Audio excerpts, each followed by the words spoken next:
Friends, అయితే నేటి రోజున మనం ఢిల్లీ సుల్తాన్ దాంట్లో బానిస వంశం గురించి చెప్పుకున్నాం. ఈరోజు ఢిల్లీ సుల్తాన్లో రెండవ వంశం వారు ఖిల్జీ వంశం. కాబట్టి ఈరోజు చెప్పుకోబోయే టాపిక్ ఖిల్జీ వంశం. ఖిల్జీ వంశం వచ్చి మనం తెలుసుకుందాం. అయితే 1290 నుండి 1320 వరకు ఢిల్లీని పరిపాలించిన రెండవ వంశం ఖిల్జీ వంశం. 1290 నుండి 1320 వరకు ఢిల్లీని పరిపాలించిన రెండవ వంశం ఖిల్జీ వంశం. అయితే బానిస వంశంలో చివరి రాజు కొంతమంది ఏమో కైకుబాద్ అని పిలుస్తారు, కొంతమంది ఏమో కైమూస్, కొంతమంది ఏమో కైమూస్ ఇద్దరు ఒకటే అని కొంతమంది పిలుస్తారు. సరే, ఏదేమైనప్పటికీ బానిస వంశంలో చివరి రాజు అయిన కైమూస్ను లేదా కైకుబాద్ను జలాలుద్దీన్ ఖిల్జీ అనేవాడు ఇతని పైన దండయాత్ర వేసి ఈ కైకుబాద్ను ఓడించి లేదా కైమూస్ను ఓడించి ఈ జలాలుద్దీన్ ఖిల్జీ బానిస వంశాన్ని అంతం చేసిండు. సరే, టాపిక్ ఏంటంటే బానిస వంశాన్ని అంతం చేసిన వాడు జలాలుద్దీన్ ఖిల్జీ. కాబట్టి ఆ బానిస వంశ శిథిలాలపై ఏర్పడ్డ కొత్త వంశమే ఖిల్జీ వంశం. కాబట్టి ఈ ఖిల్జీ వంశ స్థాపకుడే జలాలుద్దీన్ ఖిల్జీ. ఖిల్జీ వంశ స్థాపకుడు జలాలుద్దీన్ ఖిల్జీ.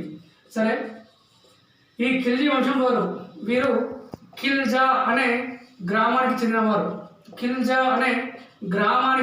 చెందినవారు కాబట్టి వీరికి ఖిల్జీ వంశీయులని పేరు వచ్చింది. వీరు ఖిల్జా అనే గ్రామానికి చెందినవారు కాబట్టి ఖిల్జీ అని పేరు వచ్చింది. సరే, ఖిల్జీ వంశ స్థాపకుడు జలాలుద్దీన్ ఖిల్జీ 1290 సంవత్సరంలో ఈ వంశాన్ని స్థాపించిండు.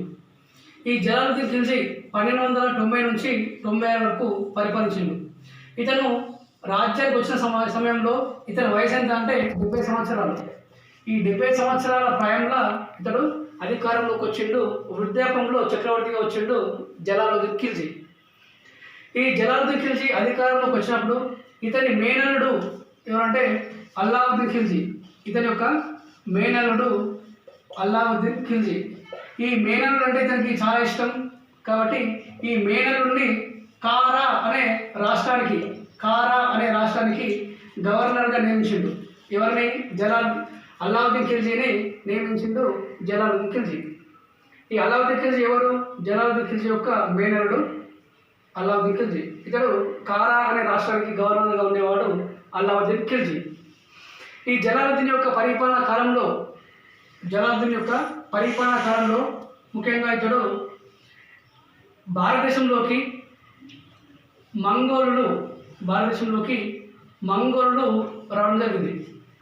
ఈ మంగోలులు భారతదేశంలోకి వచ్చి భారతదేశంలో ఉన్నటువంటి ఇస్లాం మతాన్ని స్వీకరించారు. ఇస్లాం మతాన్ని స్వీకరించడం వల్ల ఇక్కడే వాళ్ళు స్థిరపడ్డారు.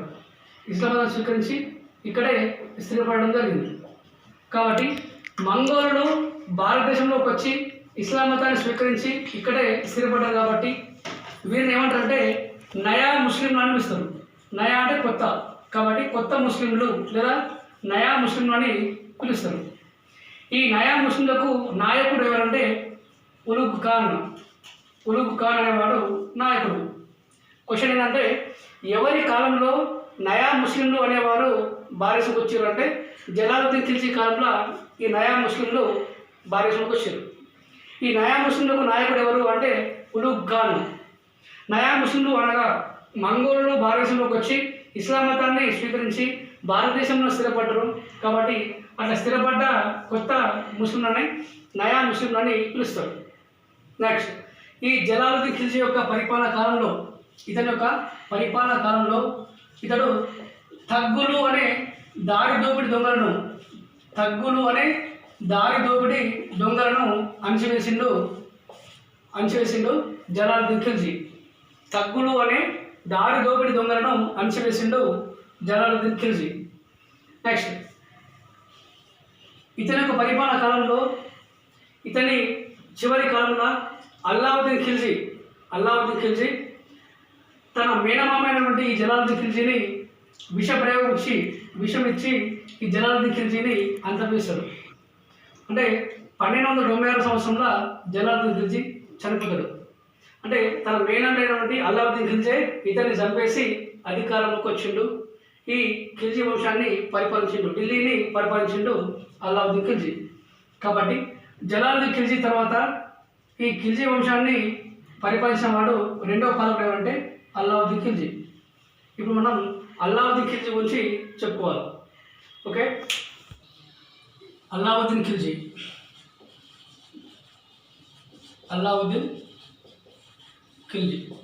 ఖిల్జీ వంశాన్ని పరిపాలించిన రెండవ పాలకుడు అల్లావుద్దీన్ ఖిల్జీ. ఇతడు 1296 సంవత్సరం నుండి 1316 వరకు 20 సంవత్సరాలు పరిపాలన చేసిండు. ఖిల్జీ వంశంలో ఇతడు రెండవ పాలకుడు అల్లావుద్దీన్ ఖిల్జీ. అంతేకాకుండా భారతదేశాన్ని పరిపాలించిన ఢిల్లీ సుల్తాన్లు ముఖ్యంగా ఢిల్లీని 5 వంశాలు పరిపాలించినాయి. బానిస వంశం, ఖిల్జీ వంశం, లోడి వంశం, సయ్యద్ వంశం, తుగ్లక్ వంశం, ఇట్లా ఈ 5 వంశాలు పరిపాలించినాయి కదా. ఈ 5 వంశాలలో ముఖ్యంగా పరిపాలించిన చక్రవర్తుల్లో అగ్రగణ్యుడు గొప్పవాడు అంటే అగ్రగణ్యుడు అల్లావుద్దీన్ ఖిల్జీ. ఈ అల్లావుద్దీన్ ఖిల్జీ యొక్క ఇతని యొక్క అసలు పేరు అలీ గుర్షప్. అల్లావుద్దీన్ ఖిల్జీ యొక్క అసలు పేరు అలీ గుర్షప్. ఈ అల్లావుద్దీన్ ఖిల్జీకి ముఖ్యంగా 2 లక్ష్యాలు ఉన్నాయి, 2 కోరికలు. అంటే బరౌని అనే చరిత్రకారుడు ఏమని రాసిందంటే అల్లావుద్దీన్ ఖిల్జీకి 2 పిచ్చి కోరికలు ఉన్నాయని చెప్పేసి రాసిండు. ఏదంటే ఒకటి, ఒక నూతన మతాన్ని స్థాపించాలా, ఒక కొత్త నూతన మతంను స్థాపించాలా, మతాన్ని స్థాపించి దానికి తానే ప్రవక్తగా ఉండాలని కోరిక, ఇది ఒక కోరిక. రెండవది, అలెగ్జాండర్ ఏ విధంగా అయితే ప్రపంచాన్ని జయించిండో అదేవిధంగా అలెగ్జాండర్ వలె ప్రపంచ విజేత కావాలి అని ఇతని యొక్క కోరిక. ప్రపంచ విజేత కావాలని కూడా ఇతని యొక్క కోరిక. ఈ 2 కోరికలు ఉన్నాయని చెప్పేసి బరౌని అనే చరిత్రకారుడు ఈ అల్లావుద్దీన్ ఖిల్జీ గురించి రాయడం జరిగింది. అల్లావుద్దీన్ ఖిల్జీ యొక్క అసలు పేరు అలీ గుర్షప్. ఇతడు ఢిల్లీ సుల్తానులలో అగ్రగణ్యుడు, 20 సంవత్సరాలు పరిపాలన చేసిండు. సరే, ఈ అలెగ్జాండర్ వలె ప్రపంచ విజేత కావాలని అనుకున్నాడు కాబట్టి ఈ అల్లావుద్దీన్ ఖిల్జీకి ఒక బిడుదు కలదు. అదే 2వ అలెగ్జాండర్. భారతదేశ చరిత్రలో 2వ అలెగ్జాండర్గా పేరుగాంచిన చక్రవర్తి, 2వ అలెగ్జాండర్ అనే బిడుదు గల చక్రవర్తి ఎవరంటే అల్లావుద్దీన్ ఖిల్జీకి కలదు. 2వ అలెగ్జాండర్ అనే బిడుదు కలదు. ముఖ్యంగా అలెగ్జాండర్ వలె ఇతను కూడా ప్రపంచాన్ని జయించాలనుకున్నాడు కాబట్టి ఇతనికి 2వ అలెగ్జాండర్ అనే బిడుదు కలదు.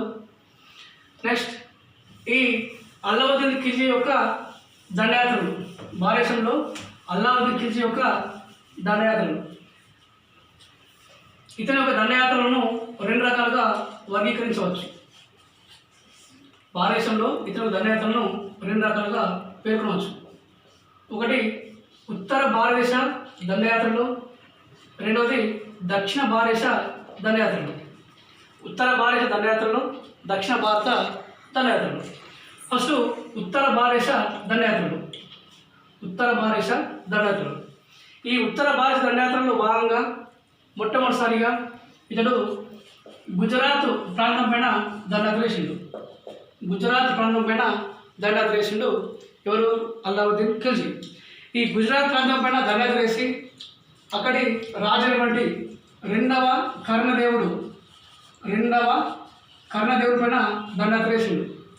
ఆ యుద్ధంలో 2వ కర్ణదేవుడు ఓడిపోయి యుద్ధరంగం నుండి పారిపోయి తన యొక్క కుమార్తె, 2వ కర్ణదేవుని యొక్క కుమార్తె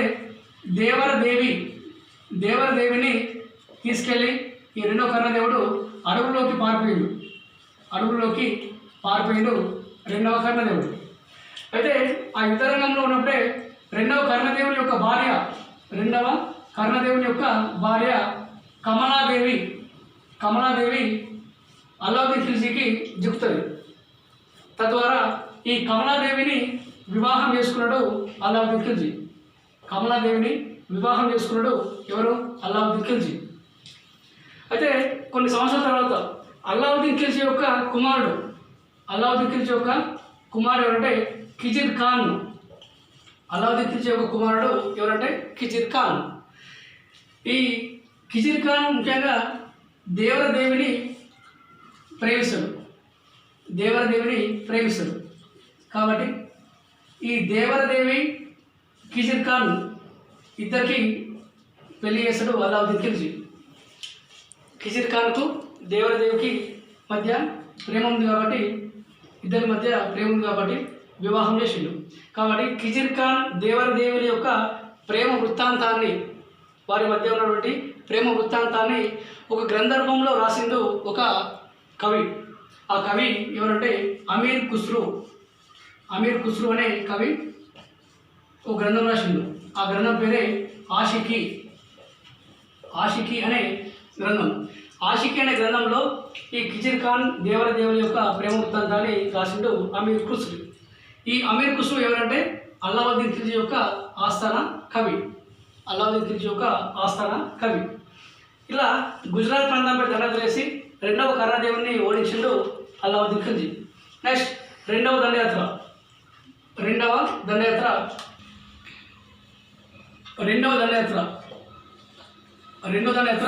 రణతంబోర్ ప్రాంతం పైన దండయాత్ర చేసిండు.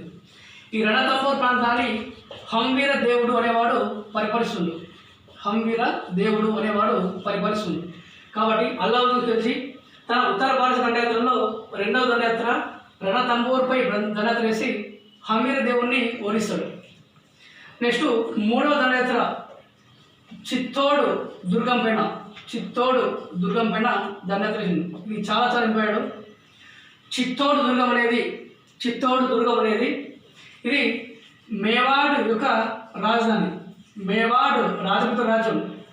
రాజపుత్ర రాజ్యమైనటువంటి హిందూ మత రాజ్యమైనటువంటి మేవాడ్ రాజ్యం యొక్క రాజధాని చిత్తోడు అనేది ఒక దుర్గం, పెద్ద కోట. అయితే ఈ చిత్తోడు దుర్గాన్ని ఆక్రమిద్దామని అనుకున్నాడు అల్లావుద్దీన్ ఖిల్జీ. అప్పుడు చిత్తోడు దుర్గాన్ని పరిపాలిస్తున్న ఎవరంటే రాణా రతన్ సింగ్ పరిపాలిస్తుండు. ఈ రాణా రతన్ సింగ్ ఇతని యొక్క భార్య ఏమంటే రాణి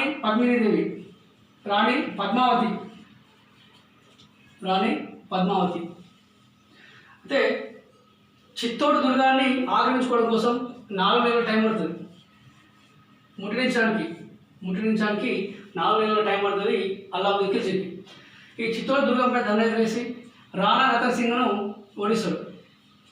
ఆ రాణా రతన్ సింగ్ను ఓడించిన తర్వాత రాణి పద్మినీదేవిని వశం చేసుకున్నాం అనుకున్నట్టు అల్లావుద్దీన్ ఖిల్జీ. కానీ రాణి పద్మినీదేవి జోహార్ అర్పించుకుంటుంది. జోహార్ అనగా రాజపుత్ర స్త్రీలు తమను తాను ఆత్మహత్య చేసుకోవడం, అగ్నిలో దూకి ఆత్మహత్య చేసుకోవడాన్ని జోహార్ అని పిలుస్తారు. కాబట్టి జోహార్ అర్పించుకున్నది ఈ రాణి పద్మినీదేవి. ఈ విషయం గురించి ముఖ్యంగా పద్మావత్ అనే గ్రంథంలో పేర్కొనబడ్డది. ముఖ్యంగా జోహార్ గురించి తెలిపిన మొట్టమొదటి గ్రంథం అంటే పద్మావత్ అనే గ్రంథం. ఈ పద్మావత్ అనే గ్రంథాన్ని రాసింది ఎవరంటే మాలిక్ మహమ్మద్ జైసి అనేవాడు ఈ పద్మావత్ అనే గ్రంథాన్ని రాసిండు. జోహార్ గురించి తెలిపిన మొట్టమొదటి గ్రంథం పద్మావతి గురించి, రాణి పద్మావతి గురించి ఆత్మహత్య చేసుకున్న విధానం గురించి రాసిండు ఈ మాలిక్ మహమ్మద్ జైసి ఈ గ్రంథంలో. ఇట్లా చిత్తోడు దుర్గాన్ని పైన దండయాత్ర వేసి దాన్ని ఆక్రమించుకున్నాడు. చిత్తోడు దుర్గాన్ని ఆక్రమించుకొని ఆ చిత్తోడు దుర్గానికి ఒక పేరు పెడతాడు అల్లావుద్దీన్ ఖిల్జీ. నూతన నామకరణం చేస్తాడు. ఏమనంటే ఖిజిరాబాద్. చిత్తోడు దుర్గంకు కొత్త పేరు పెట్టిండు, ఖిజిరాబాద్ అని నామకరణం చేసిండు అల్లావుద్దీన్ ఖిల్జీ. ఈ విధంగా ఉత్తర భారతదేశం పైన దండయాత్ర చేసిండు, గుజరాత్ పైన దండయాత్ర చేసిండు, రణతంబోర్, చిత్తోడు.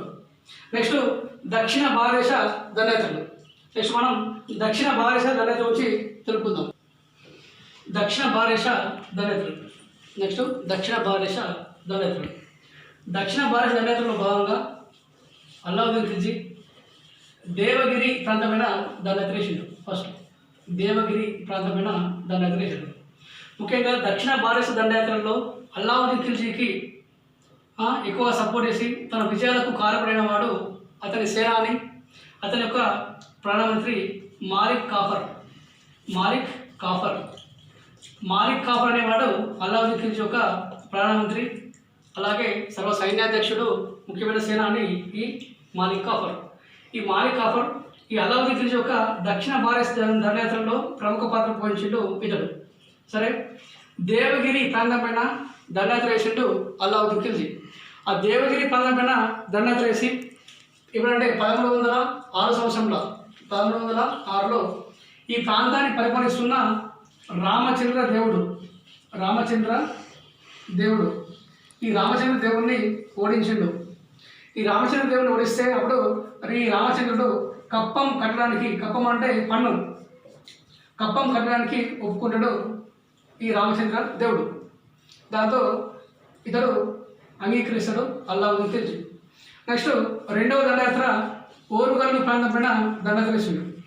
ఓరుగల్లుపై 1308లో దండయాత్ర వేసిండు. అప్పుడు ఓరుగల్లు ప్రాంతాన్ని పరిపాలిస్తుంది ఎవరంటే ప్రతాపరుద్రుడు పరిపాలిస్తుండు. ఈ ప్రతాపరుద్రుడు ఓడిపోయాడు. ఇతను కూడా కప్పం కట్టడానికి ఒప్పుకుంటాడు. నెక్స్ట్ తర్వాత రెండవసారి మళ్ళా దేవగిరి ప్రాంతం పైన దండయాత్ర వేస్తాడు. అప్పుడు దేవగిరి ప్రాంతాన్ని శంకర దేవుడు పరిపాలిస్తుండు. ఈ శంకర దేవుడు అనేవాడు కప్పం కట్టడం అనేది, పన్ను కట్టడం అనేది ఆపేస్తే అప్పుడు రెండవసారి దండయాత్ర వేస్తారు దేవగిరి ప్రాంతం పైన. అప్పుడు శంకర దేవుడు ఓడిపోవడంతో ఈ దేవగిరి ప్రాంతాన్ని ఇక్కడ ఢిల్లీలో కలిపేస్తారు ఎవరు? మాలిక్ కాఫర్, ఈ అల్లావుద్దీన్ ఖిల్జీ. దేవగిరిని ఢిల్లీలో కలిపేస్తారు అల్లావుద్దీన్ ఖిల్జీ, అలాగే మాలిక్ కాఫర్. ఈ దక్షిణ భారత దండయాత్రలో ఇంకొక చెప్పుకోదగ్గది ఏంటంటే మధురై ప్రాంతం పైన దండయాత్ర వేయడం. ఈ మధుర ప్రాంతం పైన ముఖ్యంగా మధుర ప్రాంతంలో వీరపాండ్యుడు సుందరపాండ్యుడు అనే ఇద్దరు సోదరులు అధికారం కోసం వారు పోట్లాడాలు చేసుకుంటారు. కాబట్టి అప్పుడు ఈ మధుర ప్రాంతంలో దండయాత్ర వేసి ఈ మధుర ప్రాంతాన్ని ఆక్రమిస్తారు ఎవరు? అల్లావుద్దీన్ ఖిల్జీ. ఈ విధంగా దక్షిణ భారతదేశంలో దండయాత్ర వేసి దేవగిరి ప్రాంతాన్ని, ఓరుగల్లు ప్రాంతాన్ని, అలాగే రెండవసారి దేవగిరి ప్రాంతాన్ని, తర్వాత మధుర ప్రాంతం పైన దండయాత్ర వేసిండు. అట్లా విజయాలు సాధించిండు అల్లావుద్దీన్ ఖిల్జీ.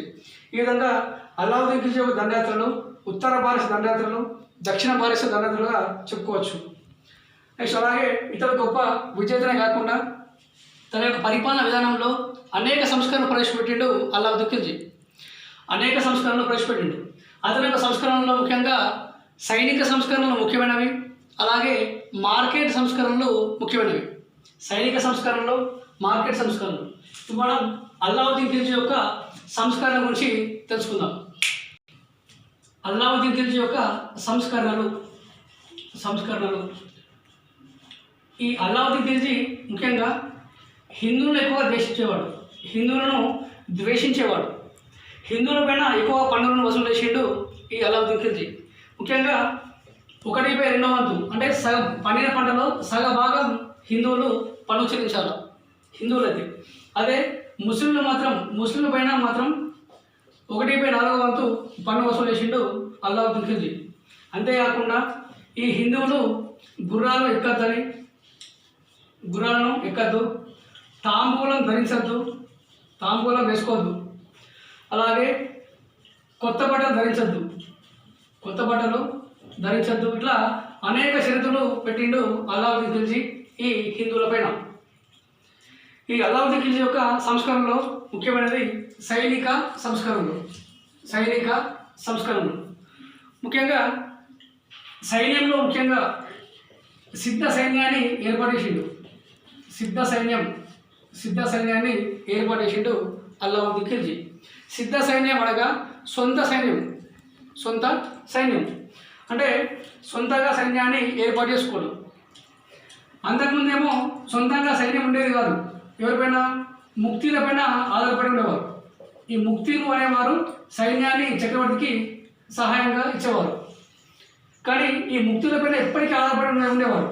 కాబట్టి ఈ ముక్తుల యొక్క ఆధారపడడం అనేది మానేసి దాన్ని రద్దు చేసి కొత్తగా నూతనంగా మొట్టమొదటిసారిగా సిద్ధ సైన్యాన్ని ప్రవేశపెట్టిండు అల్లావుద్దీన్ ఖిల్జీ.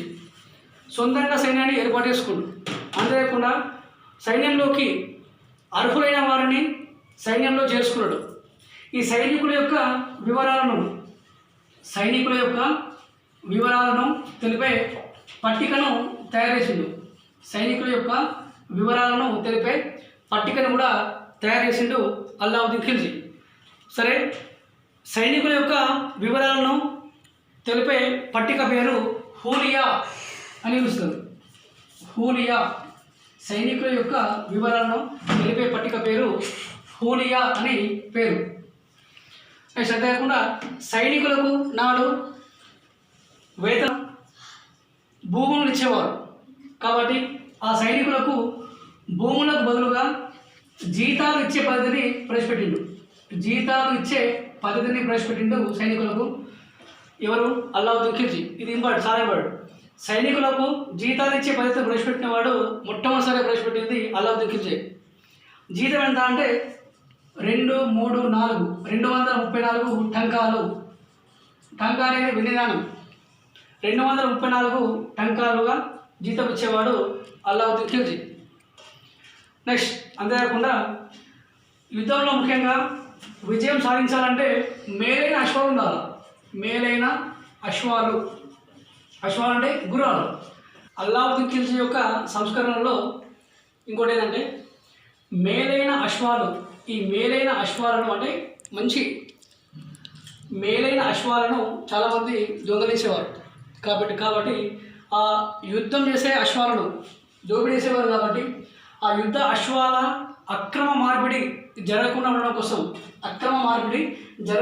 కోసం ఆ మేలైన అశ్వాలపైన ఇది ముద్ర వేసేవారు. సింబల్ అనేది ముద్రనే వేసేవారు అశ్వాలపైన. ఆ ముద్ర వేసినటువంటి అశ్వం అనేది, ఆ గుర్రం అనేది మేలైందని అర్థం ఉంటుంది. కాబట్టి ఆ మేలైన అశ్వాలపైన ముద్ర వేసే పద్ధతిని ప్రవేశపెట్టిండు అల్లావుద్దీన్ ఖిల్జీ. కాబట్టి ఇట్లా ముద్ర వేసే పద్ధతికి ఏమని పేరు అంటే దాగ్ పద్ధతి అని పేరు. దాగ్ పద్ధతిని ప్రవేశపెట్టిన వాడు అల్లావుద్దీన్ ఖిల్జీ. దాగ్ పద్ధతి అనగా మేలైన అశ్వాల పైన ముద్ర వేసే పద్ధతిని దాగ్ పద్ధతి అని పిలుస్తారు. అశ్వాలు అంటే ఏంది? గుర్రాలు. కాబట్టి ఈ దాగ్ పద్ధతిని ప్రవేశపెట్టిండు ఎవరు? అల్లావుద్దీన్ ఖిల్జీ. ఇది అల్లావుద్దీన్ ఖిల్జీ యొక్క సైనిక సంస్కరణ. అల్లావుద్దీన్ ఖిల్జీ యొక్క సంస్కరణలో మరొక ముఖ్యమైన సంస్కరణ, అతనికి పేరు ప్రఖ్యాతులు, అతన్ని గొప్పవాడిగా చేసినటువంటి సంస్కరణ మార్కెట్ సంస్కరణలు. ఇతని యొక్క మార్కెట్ సంస్కరణలు. ఈ మార్కెట్ సంస్కరణలో భాగంగా నాడు రైతులు ఎక్కువగా దోపిడీకి గురయ్యేవారు. కాబట్టి ఎలాగైనా సరే రైతులకే కాకుండా ప్రజలకు అందరికీ న్యాయం చేయాలనే ఉద్దేశంతో ఈ అల్లావుద్దీన్ ఖిల్జీ మార్కెట్ సంస్కరణను ప్రవేశపెట్టిండు. మార్కెట్ సంస్కరణలు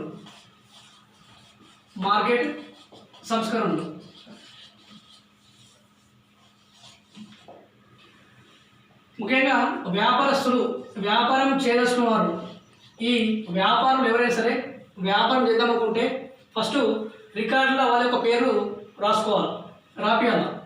ఆ రికార్డు పేరు ముఖ్యంగా దఫ్తర్ అనే రికార్డులో వాళ్ళు ఫస్ట్ తమ యొక్క పేరును వాళ్ళు నమోదు చేసుకోవాలి వ్యాపారం. ఆ నమోదు చేసుకున్న తర్వాతనే వాళ్ళు వ్యాపారం అనేది మొదలు పెట్టాలి. అది అంతేకాకుండా భారతదేశం ముఖ్యంగా ఢిల్లీలో ఇతను అల్లావుద్దీన్ ఖిల్జీ ఒక కొత్త మార్కెట్ను ప్రవేశపెట్టిండు. ఢిల్లీలో ఒక మార్కెట్ను ఏర్పడేసిండు. ఆ మార్కెట్ పేరు సరామ్ ఆదిల్ అనే మార్కెట్ను ప్రవేశపెట్టిండు అల్లావుద్దీన్ ఖిల్జీ. అంతేకాకుండా వ్యాపారులు ఈ అల్లావుద్దీన్ ఖిల్జీ అంటే ప్రభుత్వం నిర్ణయించినటువంటి ధరకే వ్యాపారులు ఇది సరుకులను అమ్మాల. ఒకవేళ ఎక్కువగా అమ్మితే మాత్రం ఎక్కువ ధరకు అమ్మితే మాత్రం ఈ వ్యాపారంను కఠినంగా శిక్షించేవాడు అలావుద్దీన్ ఖిల్జీ. నెక్స్ట్ అదే కాకుండా తూనికల కొలతల విషయంలో తూనికల కొలతలు అంటే బాట్లు చక్కగా ఉంటాయి కదా, ఆ తూనికల కొలతలు కూడా సమర్థవంతంగా కరెక్ట్ ప్లాన్ ప్రకారం ఉండేటట్లు చూసుకున్నాడు. ఒకవేళ ఎవరైనా తక్కువ ఎక్కువ అని చేస్తే కనుక వారిపైన కఠినంగా శిక్షించేవాడు అలావుద్దీన్ ఖిల్జీ. కాబట్టి ఈ వ్యాపారులపైన అజమాయిషీ చేయడం కోసం వ్యాపారులపైన వాళ్ళు ఎప్పటికీ ఇది వెంబడి ఉండి వారిని అబ్జర్వేషన్ చేయడం కోసం అతడు ఇద్దరు అధికారులను నియమించిండు అలావుద్దీన్ ఖిల్జీ. వ్యాపారులపైన అజమాయిషీ కోసం ఇద్దరు అధికారులను నియమించిండు అలావుద్దీన్ ఖిల్జీ. ఎవరంటే దివాన్ ఈ రియాసత్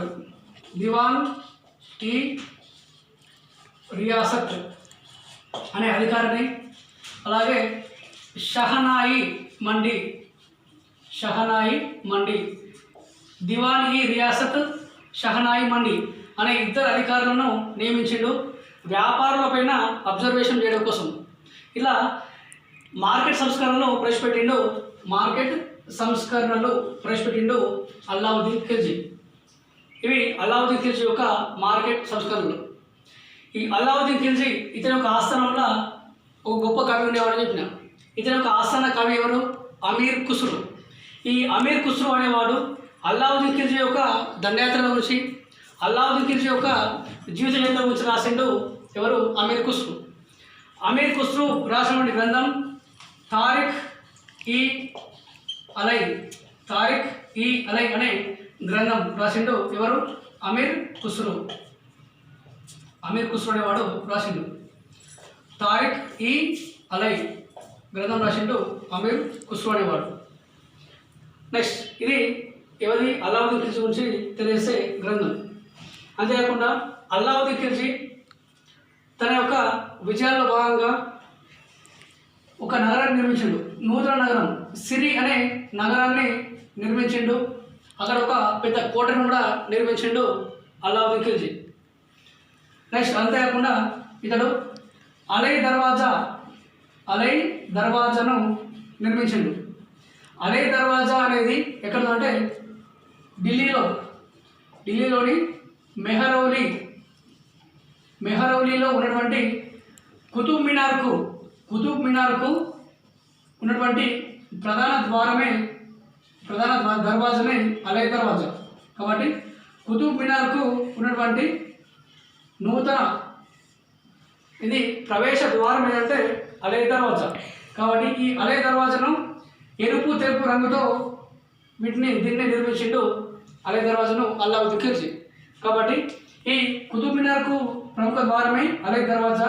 అలై దర్వాజా నిర్మించిన వాడు అలావుద్దీన్ ఖిల్జీ. సిరి అనే నగరాన్ని నిర్మించిండు, సిరి అనే కోటను నిర్మించిండు. అక్కడ ఎవరు? అలావుద్దీన్ ఖిల్జీ. ఇతని యొక్క ఆస్థాన కవి ఎవరంటే అమీర్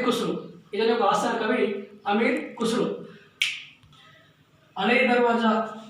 ఈ అలై దర్వాజా అనేది గుర్రపు నాడి ఆకారంలో కలదు. దీన్ని నిర్మించినాడు. కాబట్టి భారతదేశంలో ఉన్నటువంటి దర్వాజాలలో అతిపెద్ద దర్వాజా అంటే బులంద్ దర్వాజా ఎవరు? అక్బర్ నిర్మిస్తారు.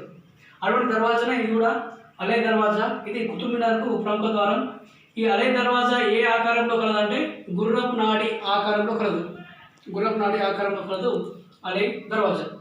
నెక్స్ట్ ఈ అలావుద్దీన్ ఖిల్జీ యొక్క చివరి కాలంలో 1316 సంవత్సరంలో అతని యొక్క సేనాని, అతనికి ప్రధానమంత్రి ఎవరని చెప్పిన?